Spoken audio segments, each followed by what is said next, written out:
kulanti wanaagsan dhammaan baa khiyaarta hawada naga daawatay magacaygu waa Cabdirashiid Buure halkana waa telefishinka caalamiga Soomaaliya Cable waxaanu ku sugannahay magaalada Basel ee wadanka Switzerland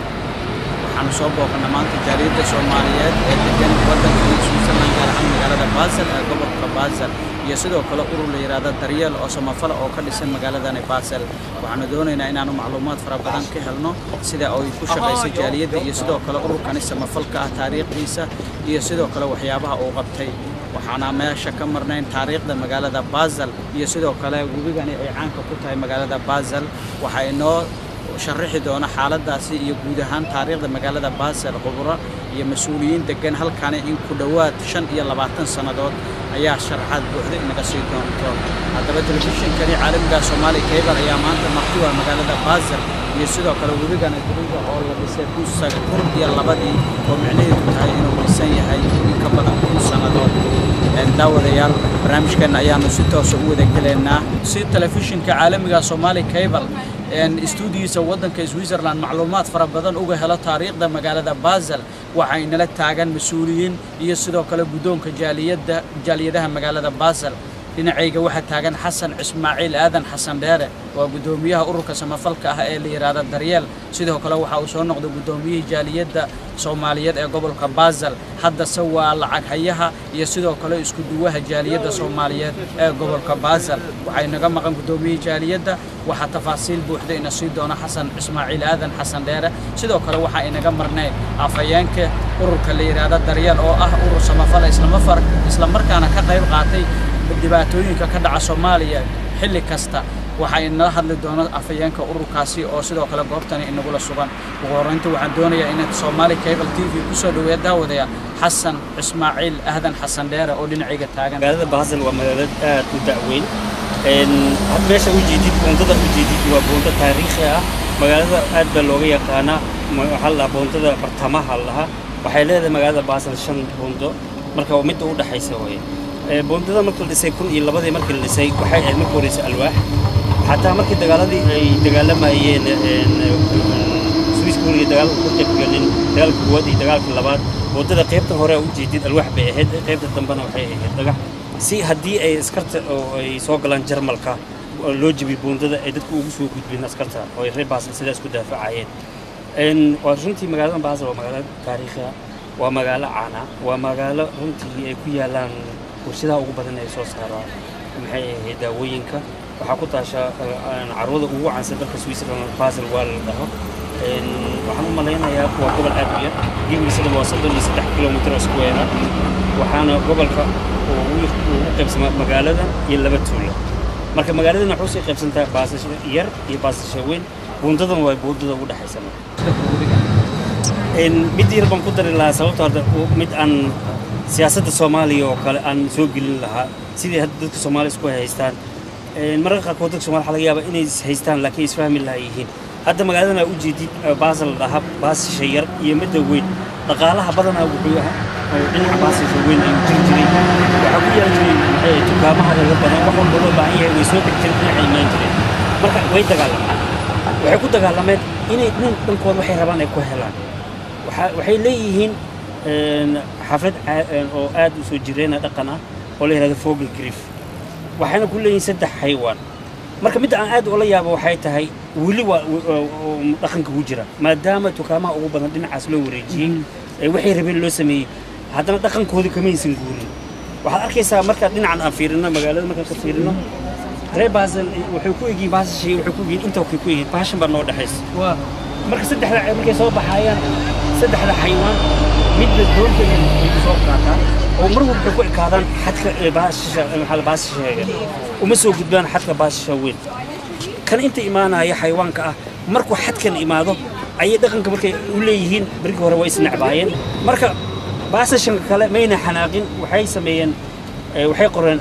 xayawaan carabka ay u sameeyeen banaanka maxay maadaama idinka saas ajiciishiin waa in sameeynaa waqtigaas markii la gaaro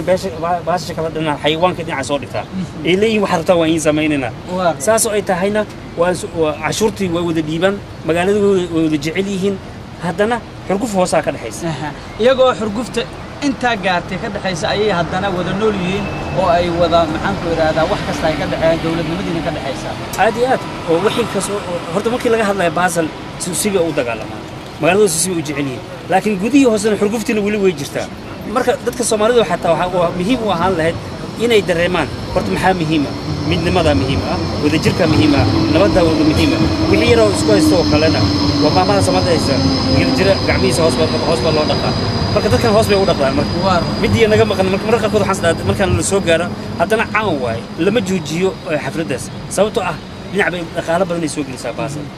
siiba qaybta baasal shayga marka dhaqaalihiina waa loo maxay ahayd dhankiisii waa loo fiirinayaa dhaqan ahaanna waa loo fiirinayaa marka runtii waxyaalo fara badan ayaa jiro hadii waqti noo saamixi lahaa oo dadkan ay ku dhaqmaan oo wadankeena daafac oo aad u anfacaya runtii ka shaqeyn lahayd waa markii ugu horeysay oo telefishinka caalamiga ah ee Somali Cable ee Soomaaliyeed oo kaamiradiisu magaaladani Basel timaado isla markaana macluumaad inta la eegayo aad baan ugu faraxsanahay inaan ku helnay macluumaad inta la eegayo magaaladani Basel muddo inta la eegna deganaa intii aad soo joogtay magaaladani Basel aan ka waran maxyaabaha aad weliga maskaxdaada ka go'ay horta 23 sano aan joogo magaalada wax weyn baa iska bedelay hatta systemka fiican ee hadda maanta ay haystaan 3 sano ka hor maysan haysan waxaan garanayaa magaalada markaa imaanaynay hatta haddaan ka soo qaadnay markaan rabnay inaan dadkeena wacno meel baan tagi jirnay leen baan u geli jirnay kabiinay wada lahaa sidii markaan 92 arsaba aan joogan ku arki jiray ayaa lagu dhahayaa intaad tagtay wadankeed wacaysaa waxaad leedahay Soomaaliya aan wacaya هذا واحد مقلة جامبيا قال لهم كابين أفر سومالي كابين سديد مركب حتى أود أنا أقول لهن جوريجا إن عن تلفونك صوبش اسمها بحياة فرناس بدي ما هذا سي ما أنتم تقولون أنتم مقرب سنين حتى هوري هذا أدي دونا هوري مثل بحا سرت الله بعد يقول يوروب أيها لقد سي هذا ميت كلا هذا لقد سي أو حسب أو ميت الدولة سميسه حكم الرجل الله هذا نت برلمان كحقوق وقال هذا ميت الله بعد إن ديسان وتاكسي ده أي باسل ميلا بدنا هذا وحي باسل بريان دمرك تلفزيون في الحكومة هاي باسل قربي وكريسة مركب حكوا صوب بدنا حتى قريها دير أي باسل إبري قريه لها نجري وارن مركب الله في ريو قبل هذا كلا ودن كسويسر لان قبل كانوا وحوا عن كويا هاي شركات داود السمايسو كنت أذا عرب كل فتوان سو وذي شركات دا سوعانا إسلام مركانا ريد سويسر لان أي واحد بدن كفائدان الشركات دا سجورما لقى السماي ودن كانوا معلومات مكايسة هذا شركتها ومعها هل مثل نوفاتيس كان بريجو هره سيبا جيجيا اللي جري سيبا أنا بازل كيمي كذي بازل أي هاد هذا ده كسمي تدري بازل ما وسدت سوقلوتي سوقل وفرنسيس كيم هذه وقت هرنا بالله من هذا نيكي أساسي ما له حاسب وبقول جوري ديسا يلو دبل دقاي نيكي هوفمان الرش أساسي سيبا جيجينا هو كلا أساسي وحان كلا وكلا أو فمل عن أو سرسي بانك الله أو بنكي لو أينا يهودا مركب دتك ودتك قرني اللي حيت بنات سوقله أو بازل وسوقر داي أو كسر عردين على فرنسيس sidoo kale waxaa nagu maqaala in magaaladani ay ahaan jirtay magaalo laga leeyahay dalka Jarmalka intaysan iswiisoobin maxad macluumaad naga siin kartaa horta Switzerland gobolka Basel Swiss Federation Federal Swiss-ka wuxuu ka mid yahay 550 1500 markay ahayd ayuu ku biiray Swiss intii ku horeysay 100 sano wuxuu ka mid ahaa dalka Jarmalka oo markii hore Jarmalka laga xukumay laakiin 1500 ayay Swiss ku biiray 515 sano ay ka mid tahay dalka Switzerland waa tahay sidoo kale buundadani ayaan ku soo laabanaynaa oo runtii xiiso gooni ah noole ka Somali Cable ahaan iyadana xidid ma la dhisay ninkii ku horeysay waxa la sheegay inuu dhisay 2002 haddii aan hore u baxno meesha oo waqti laga helo waa ka helina mar walba aad baa loo xayisiyaa ninkii sameeyay ugu horeysay waan buundadii ugu horeysay ee Basel laga sameeyay وأنت مركب معناه هو بقول يكون يلا بس سنوات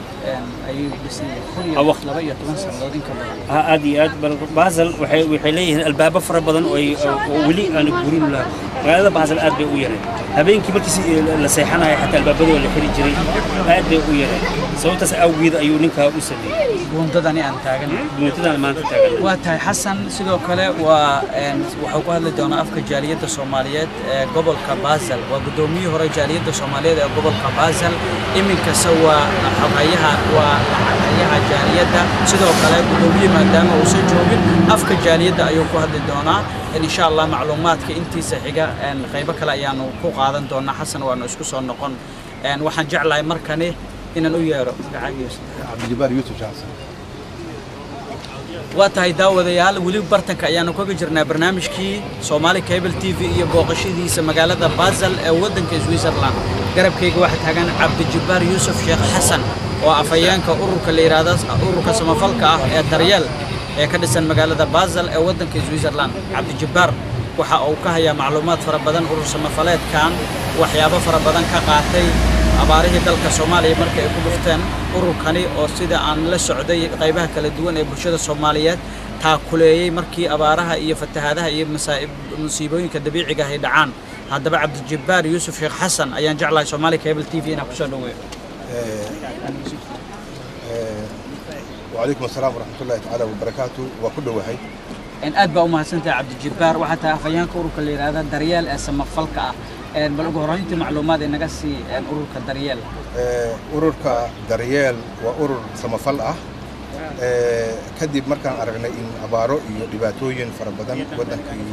ay ka taagan yihiin ayaan isu xilqaanay in ururkan aan sameeyno ururkan markii ugu horeysay waxa lagu asaasay magaaladan hadda aan joogno ee la yiraahdo Basel ayuu xafiiskeedu ugu weyn ku yaalaa Basel waxa lagu asaasay taariikhdu markay ahayd 22kii bishii Oktoobar 2009 ayaynu asaasnay waxyaabo fara badan baan ka qayb qaadanay waxaana ka mid ah waxyaabihii aan ka qayb qaadanay 2011kii ururka Daryeel waxa uu diray raashin dhowr nooc isugu jira oo loo geeyay ciidamadii dagaaladii 77ka ku dhaawacmay oo ku jiray isbitaalkan weyn ee Martini muddo 4 cisho ah ayaana raashinka loo qaybinayay adigoo qoysas uu ka kooban yahay 50 qoys ayaa ma artay oo aan gaarsiinay muddo 4 maalmood ah 2012kii waxaa noo suurta gashay in aan geyno gobolka Awdal kombiyuutarro iyo miisas iyo qalabyadii xafiisyada lagu maamulayay inaan ka dejinno 2013kii waxaa noo suurta gashay inaan qalabayno isbitaalka weyn ee magaalada Dhobley kaas oo ma artay aan la soconnay ismihiisa markay dhamaadeen waan u dirnay qalab fara badan oo muhiim ah oo caafimaad ah ururka Daryeel waa urur ku taagan nabadeynta iyo waxtarka ummadda Soomaaliyeed meel kasta ay joogaan male yani malahan magaalo kaliya oo ma artay ku kooban yahay malahan 2016kan hadda aan sanadkan aan ku jirno insha Allah ta'ala dhamaadkiisana waxaan rajaynaynaa in degmada Dhabbad oo gobolada dhexe ah in aan ka sameeyno isbitaalka hooyada iyo dhallaanka gabdhaha Soomaaliyeed ay ku umulaan oo mataqaana dhibaato weyn ka haysata isbitaal la'aanta taasaan ma artay aan qorsheynayna insha Allah ta'ala waatahay aad baa u mahadsantahay Cabdijibaar waa macluumaad fiican waa taakuleen qurux badan waxaad qaybaha kala duwan ee bulshada taakuleen gaarsiiseen haba ugu badnaadaan dadka jilicsan ee awoodda badan aan lahayn waxaan rabaa inaan ku weydiiyo sidee idigu suurto gashaa runtii arrimaha inta la eg inaad ku bixisaan dadka Soomaaliyeed sidee idigu suurto gashaa ma waxyaabo aad adinku iska ururisaan ayaa jirooda ummadda ku kaalmaysaan ma meelo kale ay wax idigu soo galaan sidee idigu suurto gashaa in kaalmo inta la eg aad wadanka u dirtaan arrintaasi waa su'aal muhiim ah runtii horta ma jirto wax dhaqaalo weyn oo anaga aan leenahay ma nihiin niman oo mataqaana mushtara ah oo meeshan kabaniye iyo shirkado ay meesha uga shaqeeyaan ma nihiin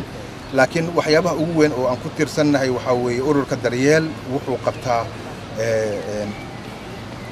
shirar buu qabtaa shirarkaas la isugu imaanayo ayaan ku aruurinaa oo aan yacni gurmad u samaynaa oo aan mataqaan dadweynaha ka soo qayb gala aan dadka Soomaaliyeed aan u weydiinaa waxa la wixii inay wax ku taageeraan ayaan u weydiinaa intaana waxa noo dheer waxa jira gabdho ururka ku jira oo ay ugu horeyso Marwo Fartuun Cali Nuur oo ahba iyadaba ugu horeysa oo mataqaana soo gelinta kharajaadka ugu horeysa oo xoogeeda ku sadaqaysatay intay macnaha raashinna iyo intii la kariyo oo mataqaana waxa weeye loo iibiyo ayaa jira marka arrimaha noocaas ah laakiin hadda waxaan bilownay inaan hay'ado iyo meelo fara badan aan u weydiino si aad maxaan ku yiraahdaa u heshaan awood badan oo aad ku taakuleysaan ummadda Soomaaliyeed saasaan jecelnahay insha Allah ta'ala waa tahay aan ognaa ururo fara badan ayaa ka jira waddanka Switzerland siday doonaan baxa ku jiraan wax wada shaqeyn oo aad leeyihiin ururada waddanka Switzerland wallahi marmarka qaarkood waa kulannaa waa shirnaa oo dalad waa lagu ballansan yahay in maartay isugu imaado oo hal dalad in macnaha la noqdo waa jiraan laakiin annaga waxaa naga go'anba in annaga ilaa iyo awoodeenna karaankeenna intaan ummadda Soomaaliyeed ee jilicsan aan u ordi karno inaan u orodno taa un baa naga go'an annaga Cabdijabaar Yuusuf Sheekh Xasan afayeenka ururka samafalka ah ee Daryeel ayuu ahay kaasi oo aan ku wada sugannahay buundada kala qaybisa labada Basel ee waddanka Switzerland Basel waa caasimadda gobolka Basel ee waddanka Switzerland waa magaalo aad u yar waana gobol 33 kiiloomitir isla markaana aan aad u weynayn buundada aanu taagannahay waa buundada kala qaybisa labada Basel waxa ay dhisan tahay sida ay ii sheegaan khubaro muddo 20 sano halkan deganayd in ka badan 10 sanadood magaaladani Basel oo ah magaalooyinka ugu kamid ah magaalooyinka ugu caansan dalka Switzerland waxa ay leedahay oo ay caan ku tahay shirkado kala duwan sidoo kale waxa ay caan ku tahay Basel World oo iyadu ah carwada ugu caansan dalka Switzerland iyo sidoo kale shirkadda daawada waxa sidoo kale dhaxmara webiga wadayaal markana waxaanu ka baxaynaa webiga labada Basel isku xiro waxaana jecelnahay inaanu aadna baarlamaanka magaalada Basel iyo sidoo kale xarumo taariikhi ah si telefishinka caalamiga Soomaali Cable oo macluumaad fara fiican uga helo magaaladani Basel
intii koreysay 2009 wuxuu lahaa xildhibaano 130 xildhibaan labada sano wixii ka dambeeyayna waa la yareeyay oo laga dhigay 100 xildhibaan baarlamaankana u jeedaan waa meeshii Yahuudda lagu sameeyay waddanka maanta haysata ee Israa'iil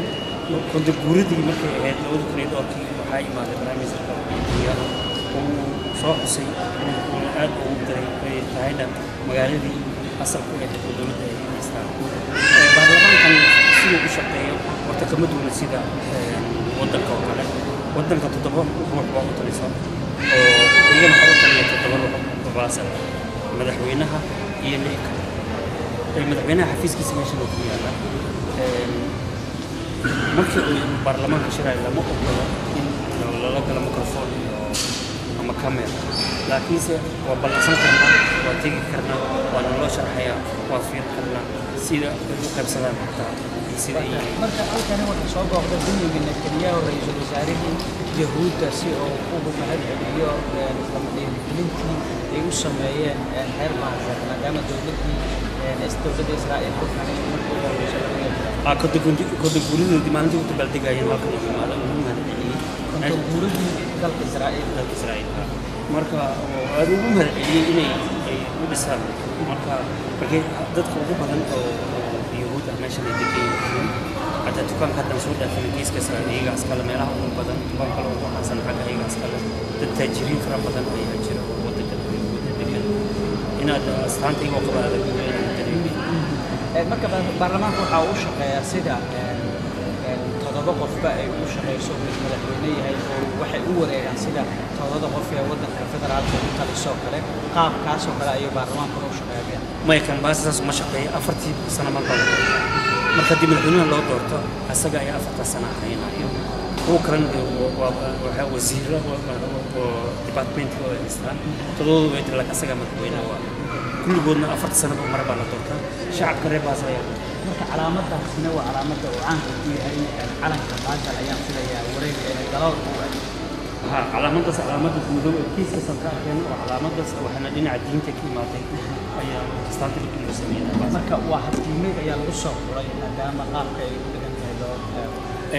sida uu Yurub badan bariga hore dadka aad diinta u aaminsan baa markay fakhriga ahaayeen sababtaas ayaa keenaysa inuu malaynaa inay horta waxyaalaha maalintii markaa arkayo oo kale maanta su'aal soo qaato magaalada Muqdisho oo dad badan ay dhahayeen 3 milyan oo qof ku nool maxaa loo xaqirayaa horta waa rumo 300 oo qof oo 3 milyan meel ku nool in la xaqira ma hadda marka kaas la qaybsanayo yaa qaybsanayo marka su'aasha soo geliyay dadkii tirada 3 milyan ku nool oo dhammaan loo wada qaybinaa mustad yar oo kaaban loo qaybinaa hadda su'aal soo fiiriyo 100 qof ee baarlamaanka baasal gidaysa qasbiin ma inay reer baasal ahaadaan laakiin waa qasbiin waxa waa in Swiss ahaadaan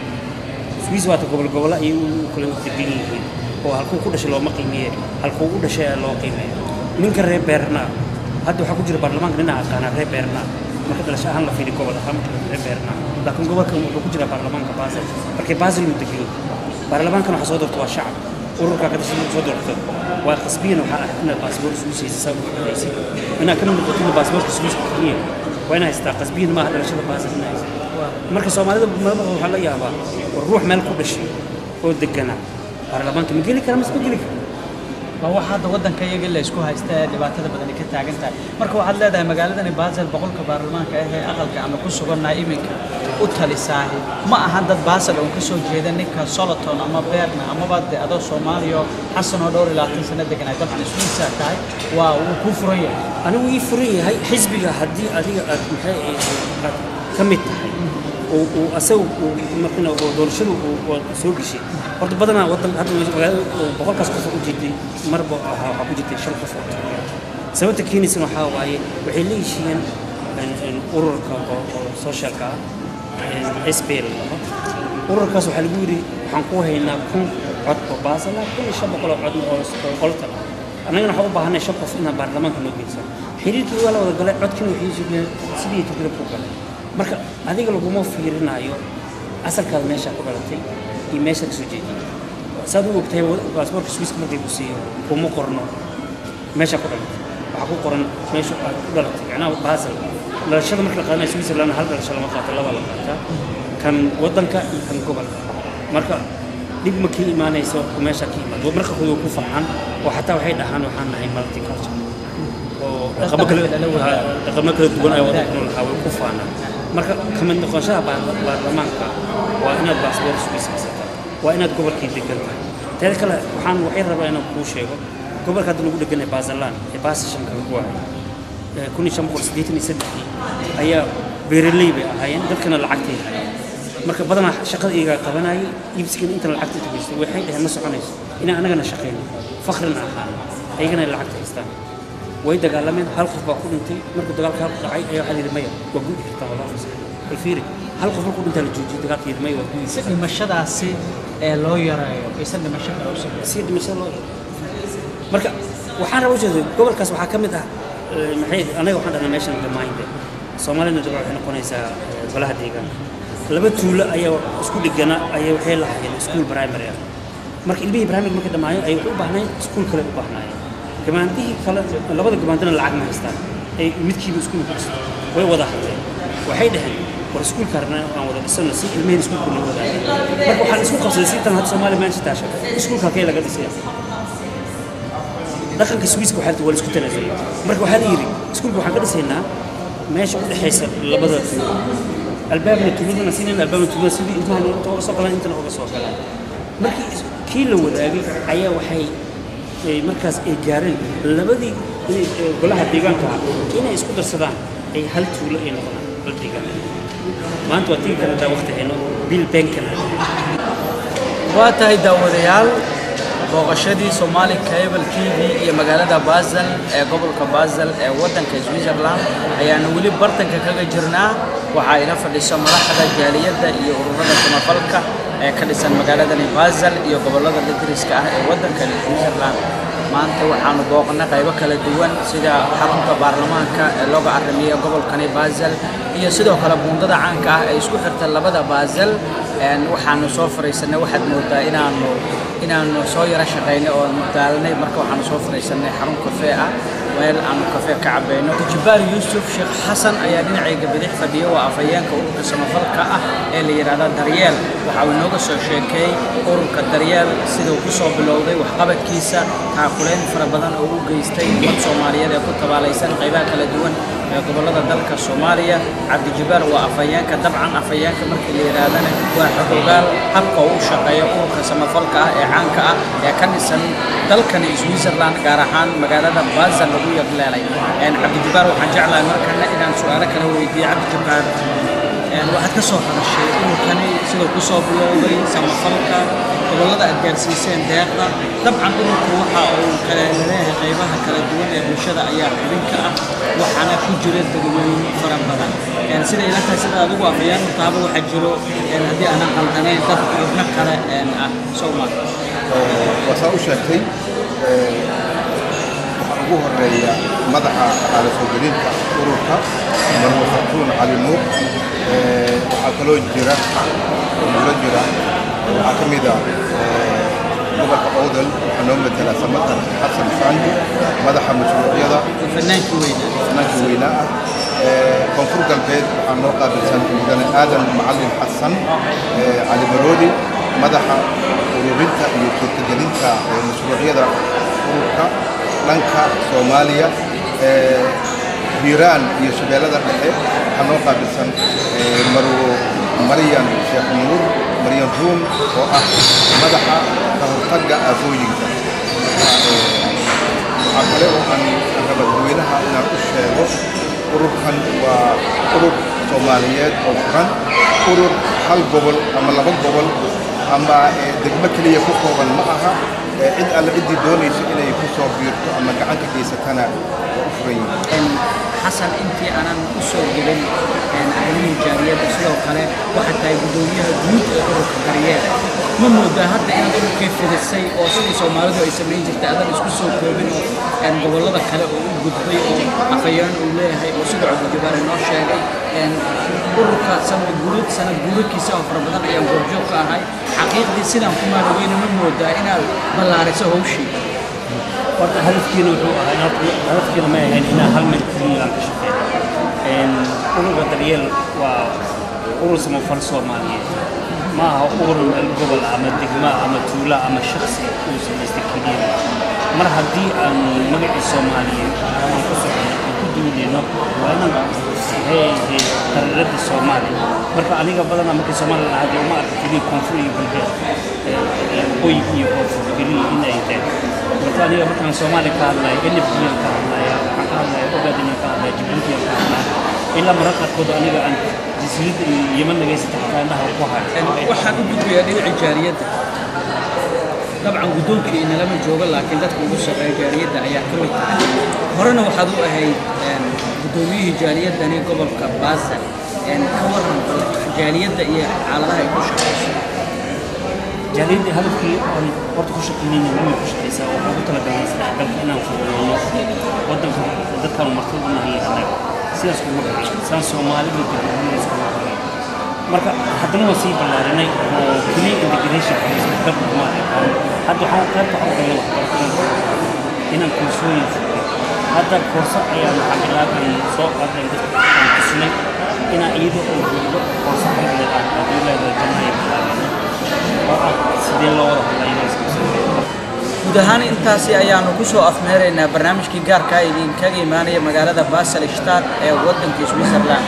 Basel-Stadt waxa ay u qaybsantaa Basel Shayar iyo Basel Shaweyn sidoo kalena waxaa jiro laba gobol oo la kala yiraahdo Basel-Land iyo Basel-Stadt oo dhowr sanadood ka hor ahaan jiray hal gobol balse kala go'ay magaalada Basel-Stadt ee waddanka Switzerland oo leh macluumaad iyo taariikho gooni ah waxay nooga sheegay khubaro dhowr iyo 20 sano halkan deganay socdaalkii Soomaali Cable TV iyo magaalada Basel-Stadt ee waddanka Switzerland intaas ayaan ku soo afmeeraynaa waxaan u mahadcelinayaa saaxiibkay MCC oo kaamirada inoo hayay waa farsamadii iyo soo saaristii anigoo Cabdirashiid Buuro ah tani barnaamijkan oo kale aanu dib dambe ugu kulmi doono waa bahda Soomaali Cable TV ee waddanka Switzerland oo idinka tagaysa assalaamu calaykum waraxmatullaahi tacaala wa barakaatuh